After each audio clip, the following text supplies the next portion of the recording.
as a former Speaker of the House, member of the Defense Policy Board, and somebody who is really concerned about safety and survival in America.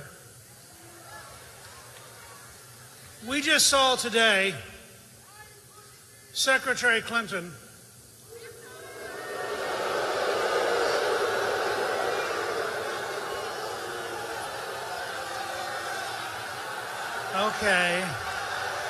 Okay.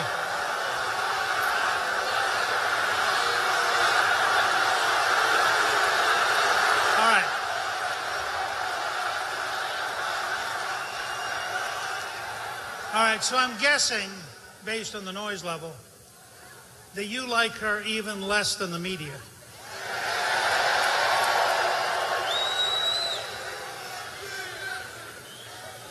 But let me try to go beyond just politics to talk about national security and our survival and Secretary Clinton's comments today. Now, we've had attacks in New Jersey and New York, apparently from the same person, and an attack in Minnesota from a different person. And of course, initially we were reassured that we had no proof that New York was a terrorist. And we weren't quite sure that the incident in Minnesota was a terrorist, although it was pretty obvious. But Secretary Clinton decided this is what makes it frankly weird, in exactly the same pattern that she used about Benghazi. She decided the problem wasn't Islamic supremacists. The problem wasn't ISIS. The problem wasn't international terrorists who want to destroy our civilization. No. She held a press conference today, or made a press statement because she doesn't do press conferences.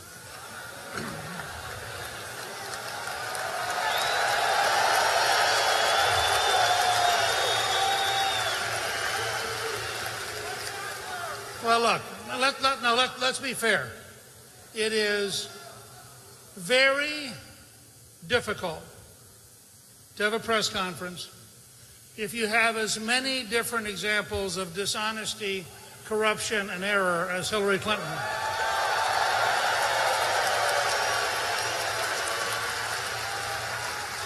So she just doesn't have them in hopes that her friends in the media will not quite notice. So today she came out and she had a statement. She had figured out what was behind the knife attack in Minnesota and what was behind what we now agree are bombings, even though the news media attacked Trump for saying they were bombings, because after all, when a bomb goes off, it's called a bomb. And so if you see a bomb go off, you're allowed to say it's a bomb, even if CNN edits it so it doesn't say it's a bomb, it's still a bomb.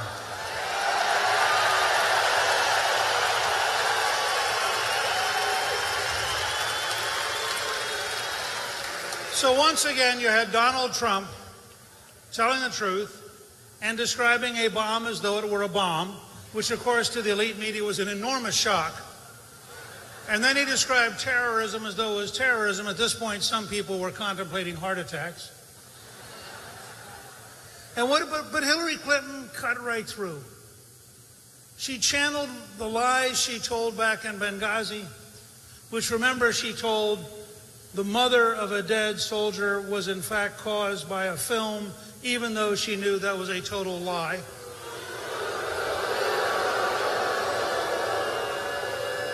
And ask yourself, how cold and heartless do you have to be to lie to a mother about the death of her son?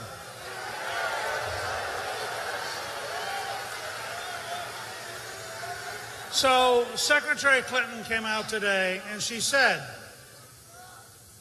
the cause is clear. It's Donald Trump. Now think about this. We have been at war with radical Islamists since the Ayatollah Khomeini took over Iran in 1979, seized the American embassy, and held our hostages. We had bombings in the 1980s. We had bombings in the 1990s. We've been involved in a long war for 15 years, but Hillary Clinton has figured it out. Donald Trump apparently magically in 1979, without realizing it, launched the terrorist war. In 1979, he wasn't even in business in Manhattan yet, but he was so precocious as a young man, so filled with talent, that apparently all of this is due to him. Now, do you know how deranged you have to be to say this with a straight face?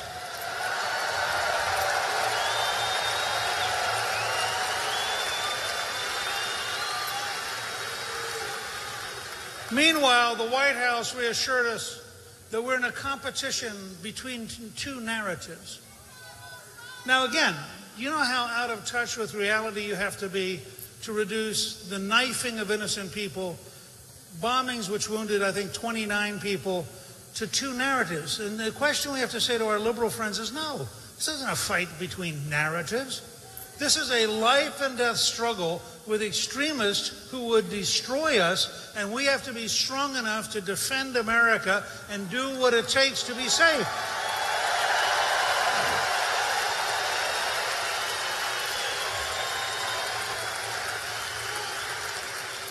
So, once again, now you did hear that politically incorrect chant. There are people over here, apparently, who think it's still okay to say USA.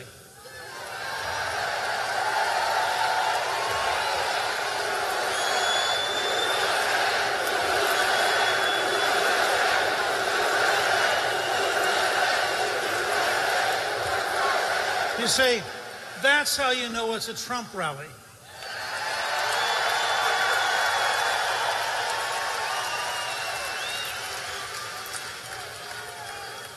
So let's be very clear. As you go back home later on, you talk to your friends, as you get on email or Twitter or Facebook, and you communicate with your relatives and your friends around the country.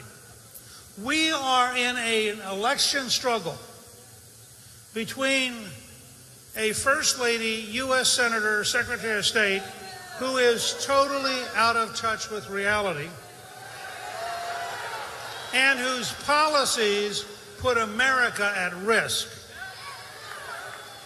and a remarkable entrepreneurial leader who has come out of nowhere in a way which is absolutely, historically unimaginable. I mean, I'm a historian. I've written books about it. I've taught it. No one in American history has organized a popular movement on this scale, has done so in 1 year, and has done so without ever running for office.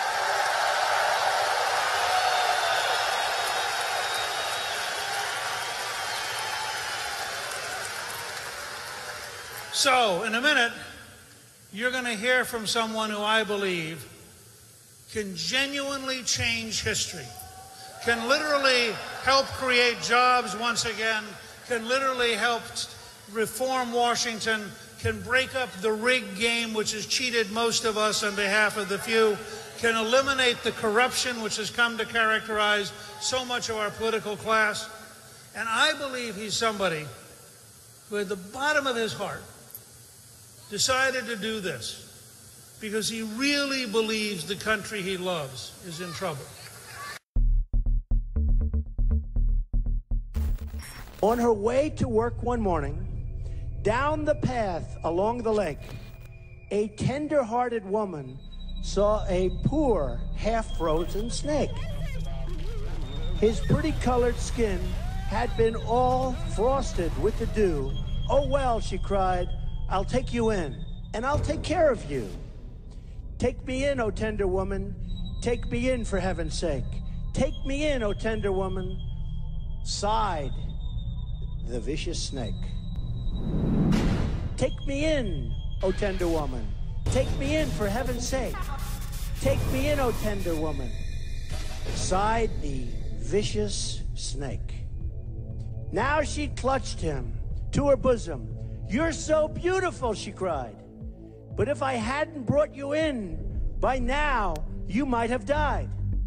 She stroked his pretty skin, and then she kissed and held him tight. But instead of saying thank you, That snake gave her a vicious bite. I saved you, cried the woman, and you've bit me. Heavens, why? You know your bite is poisonous, and now I'm going to die. Oh, shut up, silly woman, said the reptile with a grin. You knew damn well I was a snake before you took me in.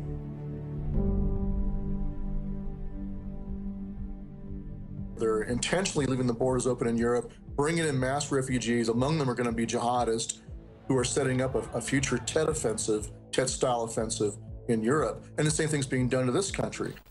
There have been Islamic terrorist attacks in Minnesota and New York City and in New Jersey. These attacks and many others were made possible because of our extremely open immigration system, which fails to properly vet and screen the individuals or families coming into our country. Got to be careful. Attack after attack, from 9/11 to San Bernardino, we have seen how failures to screen who is entering the United States puts all of our citizens, everyone in this room, at danger. So let me state very, very clearly, immigration security is national security.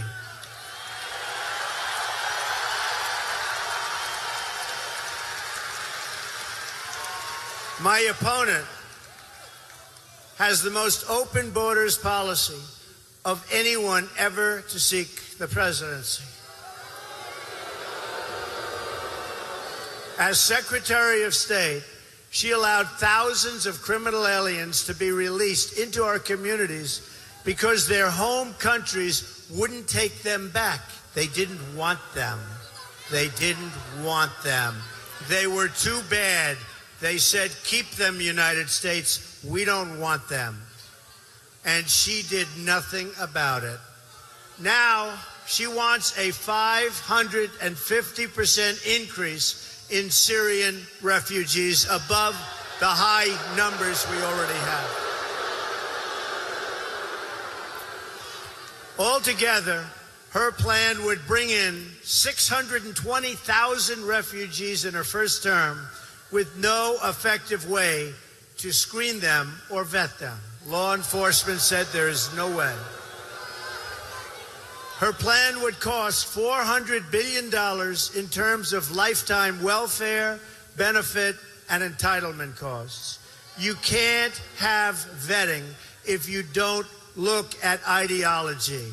And Hillary Clinton refuses to consider an applicant's worldview and thus their likelihood of being recruited into the terror cause at some later date, which is going to happen in many, many cases.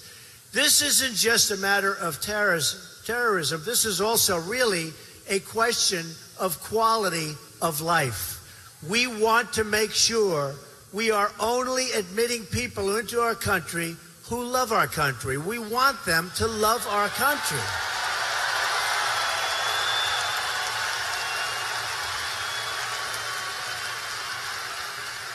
And we want them to love our people. We support immigration that strengthens and uplifts our nation. People who come here, they support our values and they want to uphold our Constitution.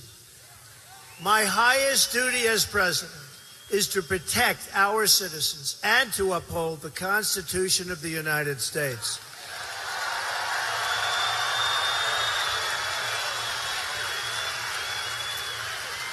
I will honor that duty to the fullest extent every single day, and I will never waver, and I will tell you that I consider a sacred obligation, sacred.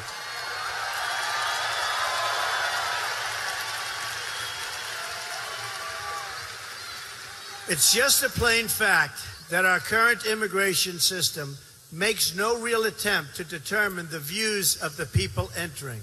Since 9/11, hundreds of immigrants and their children from high-risk regions have been implicated in terrorism and terrorist-related activity in the United States. Hundreds and hundreds.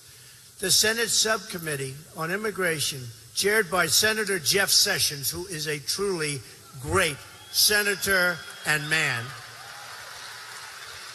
has released this information in great detail, and we encourage you all to look it up. Now we learn today that another 858 immigrants from dangerous countries have slipped into our country and have been granted full citizenship despite pending deportation orders. These are people that were supposed to be deported, and they were given full citizenship. They made a mistake. This is totally unacceptable. Altogether, there are nearly 1 million individuals in the United States with deportation orders who have not yet been removed. In the 20th century, the United States defeated fascism, Nazism, and communism. Now we must defeat radical Islamic terrorism.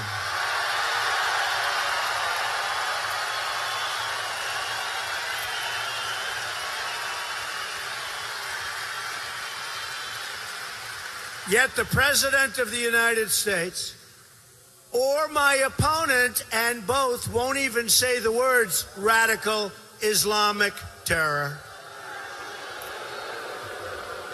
In fact, Hillary Clinton talks tougher about my supporters than she does about Islamic terrorists, right? She calls the patriotic Americans who support our campaign, many of them cops and soldiers, deplorable and irredeemable, and she means it. Millions and millions of people. Has she ever talked that way about radical Islam? No. Or about those who oppose and murder women and gays overseas? Has Hillary Clinton ever called people who support these practices deplorable and irredeemable? No. In many countries overseas, non-believers face the death penalty. Where is Hillary's condemnation there? There is no condemnation. Let's ask Hillary Clinton, how many people who subscribe to radical Islamic views and support the oppression of non-believers would you call deplorable or irredeemable? Or are those words reserved only for hardworking Americans that truly love our country and they want to make a statement? To hear the words Hillary Clinton uses, one could be forgiven for getting the impression that she thinks these hardworking Americans are somehow a greater threat to our country than Islamic extremists. This summer, there has been an ISIS attack launched outside the war zones of the Middle East every 84 hours. Here in America, we've seen one brutal attack after another. 13 were, I mean, have you ever seen anything like what's going on with our country? And we don't do anything. 13 were murdered and 38 were wounded in the assault on Fort Hood. The Boston Marathon bombing wounded and maimed 264 people and ultimately left 5 dead, including 2 police officers, and so badly wounded. In Chattanooga, Tennessee, 5 unarmed Marines were shot and killed at a military recruiting center. Last December, 14 innocent Americans were gunned down at a party. Think of it, an office party in San Bernardino, and another 22 were horribly injured. In June, 49 Americans were executed at the Pulse nightclub in Orlando, and another 53 were injured terribly. It was the worst mass shooting in our history and the worst attack on the LGBTQ community in our history. In Europe, we have seen the same carnage and bloodshed inflicted upon our closest allies. In January 2015, a French satirical newspaper, Charlie Hebdo, was attacked for publishing cartoons of the Prophet Muhammad. 12 were killed, including 2 police officers, and 11 were wounded. 2 days later, 4 were murdered in a Jewish deli. In November 2015, terrorists went on shooting, and they just went on a rampage. And this you heard, and you'll never hear the end of it. One of the worst things that anybody has ever seen. They went on a rampage. They slaughtered 130 people and wounded 368 people, so gravely wounded that many are still in the hospitals. And they'll never be the same. In March of this year, terrorists detonated a bomb in the Brussels airport, killing 32 and injuring 340 people. This July, the south of France, an Islamic terrorist turned his truck into an instrument of mass murder, killing 85 men, women, and children, and wounding 308 people. Among the dead were 2 Americans, a Texas father and his 11-year-old son. Shortly after that, in Germany, a refugee armed with an axe wounded 5 people in a gruesome train attack.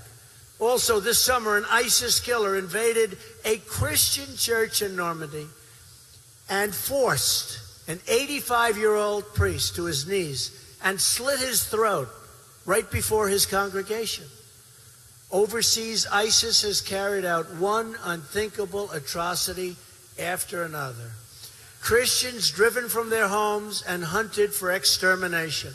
ISIS rounding up what it calls the Nation of the Cross in a campaign of genocide, horrible genocide.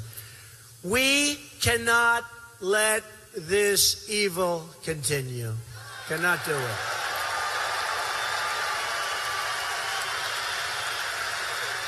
Cannot do it. Nor can we let the hateful ideology of radical Islam, its oppression of women, gays, children, and non-believers, be allowed to reside or spread within our country. Just can't do it. We will defeat radical Islamic terrorism, just as we have defeated every threat we have faced in every age before. But we will not defeat it with closed eyes or silent voices. Anyone who cannot name our enemy is not fit to lead this country.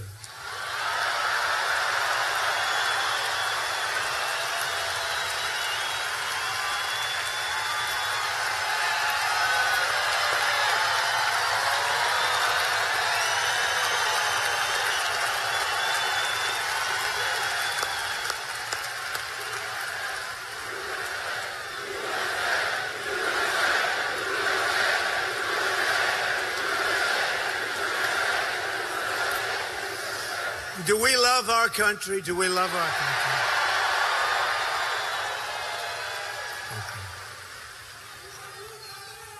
Thank you. Thank you. Greatest people on earth. Greatest. And we have a lot of great people on earth. I have to tell you that, folks. We have a lot of great people on earth. But we have to fight the bad ones. We have to all do it together. Anyone who cannot condemn the hatred, the oppression and violence of radical Islam lacks the moral clarity to serve as our president.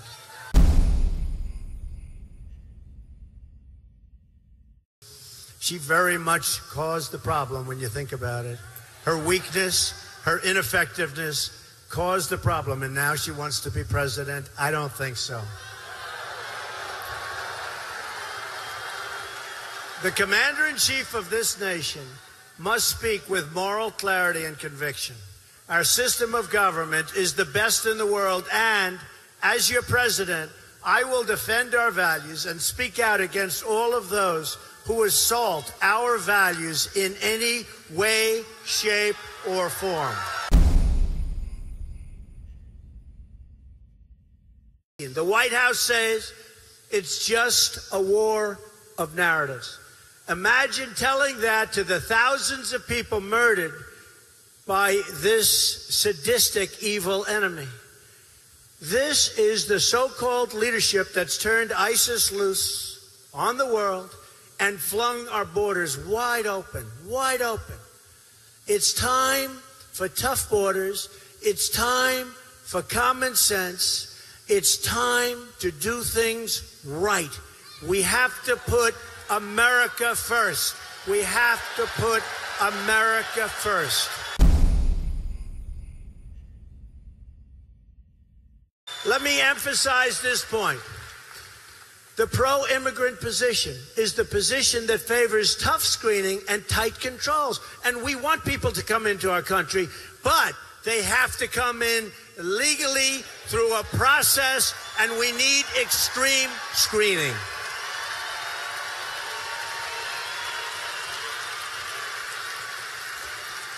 All immigrants benefit when we keep out those who do not truly wish to join our society.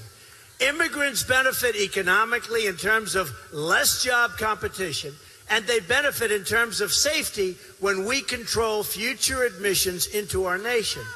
We want to take care and protect all of our people, including our great law-abiding, American-loving immigrants. No one has a right to immigrate to this country. It is the job of a responsible government to admit only those who expect to succeed and flourish here and really be proud of what they've done and where they came from. And they have to love our country. They have to love us.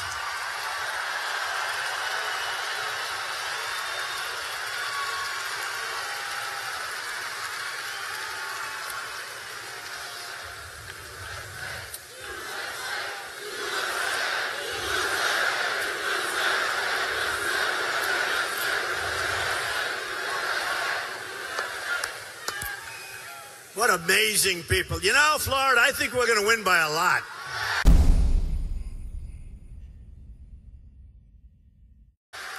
Pew polling shows that in many of the countries from which we draw large numbers of immigrants, extreme views about religion, such as the death penalty for those who leave the faith, are commonplace. For instance, according to Pew, a majority of Afghanistan and Iraq, the people in Afghanistan and Iraq say honor killings of women are often justified. We've admitted around 100,000 from these countries over the last short period of time. And this thug today, they think, came through Afghanistan. What kind of screening procedures were performed? These were difficult subjects, but they must be discussed by all responsible leaders. We have an obligation to discuss them and to come up with the right solution. This is the kind of thing we need to have an honest conversation about. When devising screening methods, they have to be good screening methods. They have to be methods that work. And unless we have those methods, sorry, folks, you can't come into the country. Sorry. Just look at the San Bernardino horrible shooting and the female shooter who came on a fiancé visa from Saudi Arabia. Defeating this threat will also require the best intelligence gathering in the world. By the way, the detainees being released from Gitmo are returning to the battlefield. You're hearing about that, right? Let them go, and then they return to the battlefield, and everybody's surprised. Is anybody in this room surprised that many of those detainees are returning to the battlefield, and some immediately? We also need the best protection of classified information. That is the worst situation. Hillary's private email scandal, which put our classified information in the reach of our enemies, disqualifies her from the presidency. Totally. Then she covered up her criminal acts by mass deleting her emails. How about she gets a subpoena from the United States Congress, and after she gets the subpoena, she deletes 33,000 emails plus, and everything's just fine. What is going on? And not only did she delete them, but she bleached them, something that most people have never even heard about. And she destroyed her phones, many the old-fashioned way, with a hammer. Did anyone ever hear of this before? This is beneath the dignity of the Oval Office. Our next president must also stand up for America and promote American values. Do you all remember President Obama's apology tour? He apologized for the United States. We're sorry. We're so sorry. We're so sorry. His naive words were followed by even more naive actions. The failure to establish a new status of forces agreement in Iraq and the election-driven timetable for withdrawal, a disaster, surrendered our gains in that country and led directly to the rise of ISIS. I oppose going into Iraq, unlike Hillary Clinton, and I oppose the reckless way Obama, Clinton left Iraq. The failures in Iraq were compounded by Hillary Clinton's disaster in Libya. President Obama has since said he regrets Libya as his worst mistake. And you wouldn't know to watch him.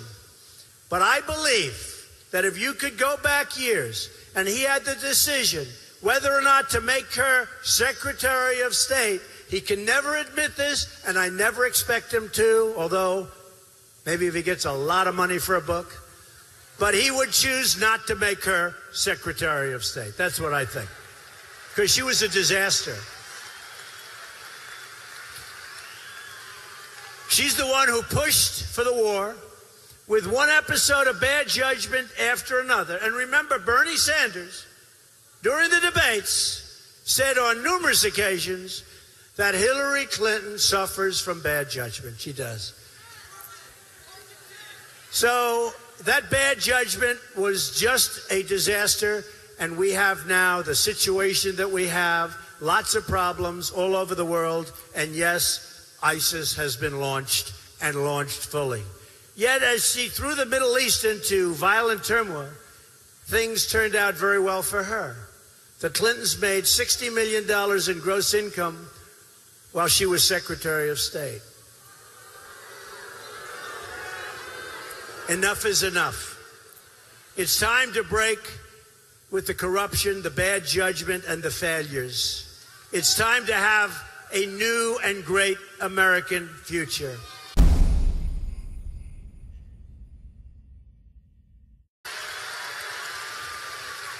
I am going to massively lower your taxes. That's businesses, and that's middle income, that's everybody. I'm going to get rid of the vast amounts of unnecessary regulations on your businesses and in your life. It's horrible. I'm going to repeal and replace Obamacare. It's a disaster.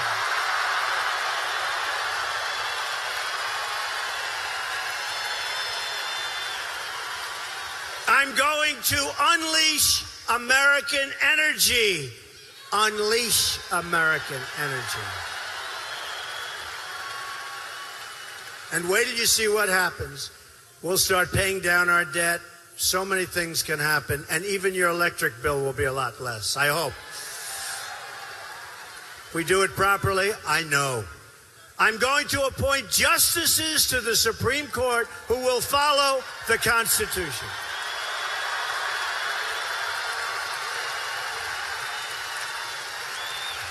I'm going to rebuild our depleted military and take care of our veterans.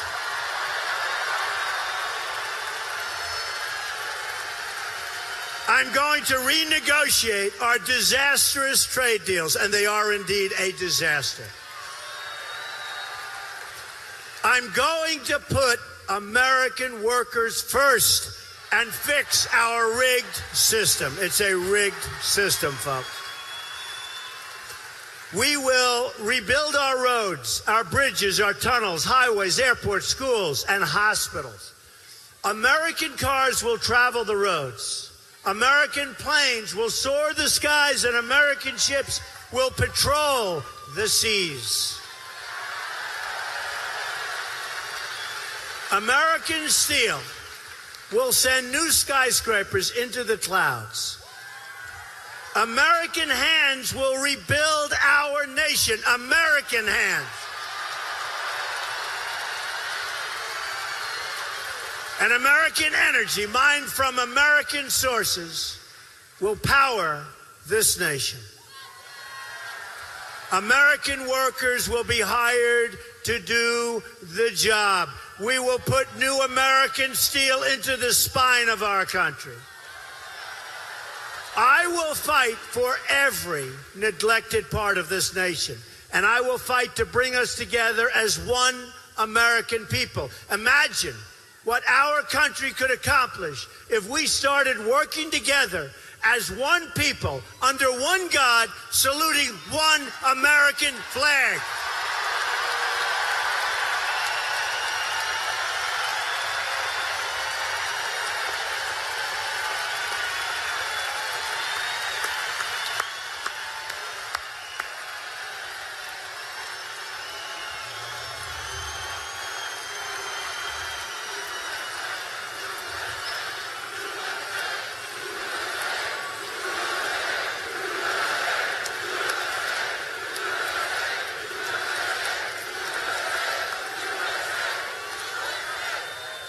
It's time to break with the bitter failures of the past and to embrace a new, inclusive, and prosperous American future. A future of success, togetherness, and unity. A future of fixing our inner cities and our African American areas of this country that have been treated so badly.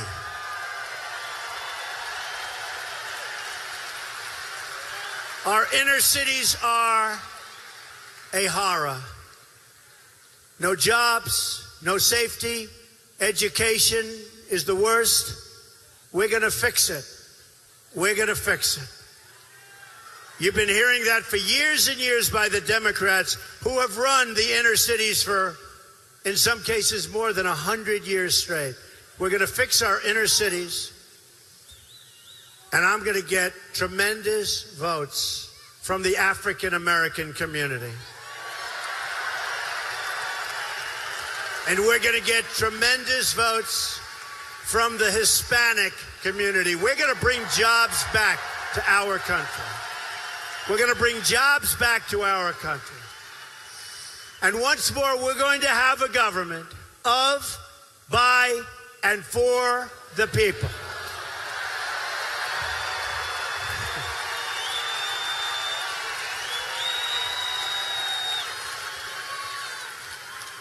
We will make America, and some people don't like this because it doesn't sound right, wealthy again.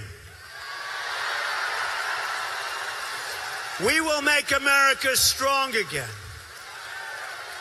We will make America safe again. And we will make America great again.